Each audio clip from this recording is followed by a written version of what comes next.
Hello friends, Radhe Radhe. अब हम आपको हमारे महादेव बाबा के 12 ज्योतिर्लिंगों की कहानी बताएंगे, जिनमें से शिव पुराण के अनुसार सोमनाथ ज्योतिर्लिंग भगवान शिव का प्रथम ज्योतिर्लिंग है। पुराणों में सोमनाथ ज्योतिर्लिंग की स्थापना से संबंधित कथा इस प्रकार है। जब प्रजापति दक्ष ने अपनी सभी 27 पुत्रियों का विवाह चंद्रमा के साथ कर दिया तो वे बहुत प्रसन्न हुए।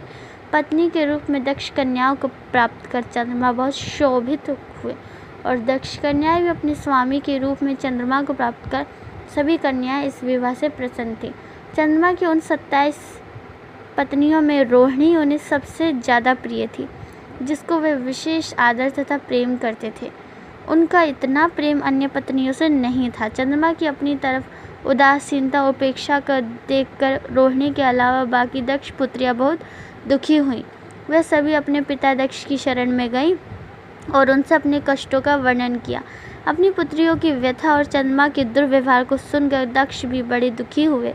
उन्होंने चंद्रमा से भेंट की और शांतिपूर्वक कहा, कलानिधे, तुमने निर्मल व पवित्र कुल में जन्म लिया है, फिर भी तुम अपनी पत्नियों के साथ भेदभावपूर्ण व्यवहार करते हो।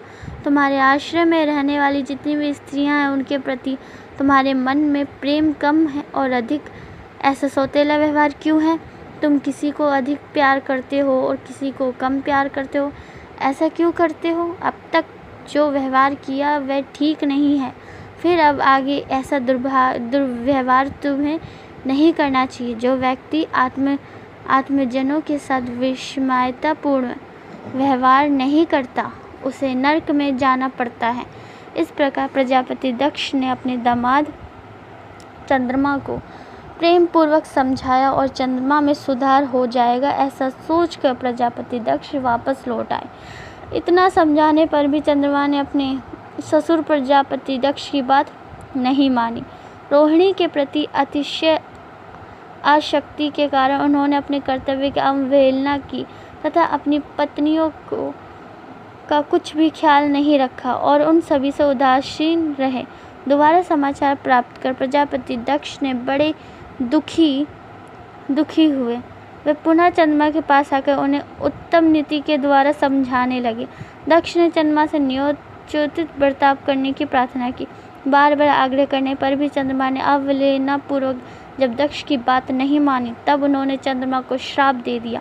दक्ष ने कहा कि मेरे आग्रह करने पर भी तुमने मेरी अवज्ञा की है, इसलिए तुम्हें क्षय रोग हो जाए। दक्ष द्वारा श्राप देने के साथ ही क्षण भर चंद्रमा क्षय रोग से ग्रसित हो गए। उनके क्षीण होते ही सर्वत्र हाहाकार मच गया। सभी देवगण तथा ऋषिगण भी चिंतित हो गए।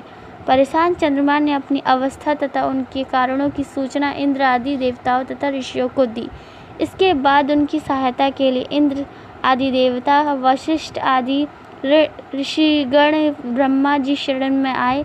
ब्रह्मा जी ने उनसे कहा कि जो घटना हो गई है उसे तो भुगतना ही है, क्योंकि दक्ष के निश्चय को पलटा नहीं जा सकता। उसके बाद ब्रह्मा जी ने उन देवताओं को एक उत्तम उपाय दिया। ब्रह्मा जी ने कहा कि चंद्रमा देवताओं के साथ कल्याणकारक शुभ प्रभास क्षेत्र में चले जाए।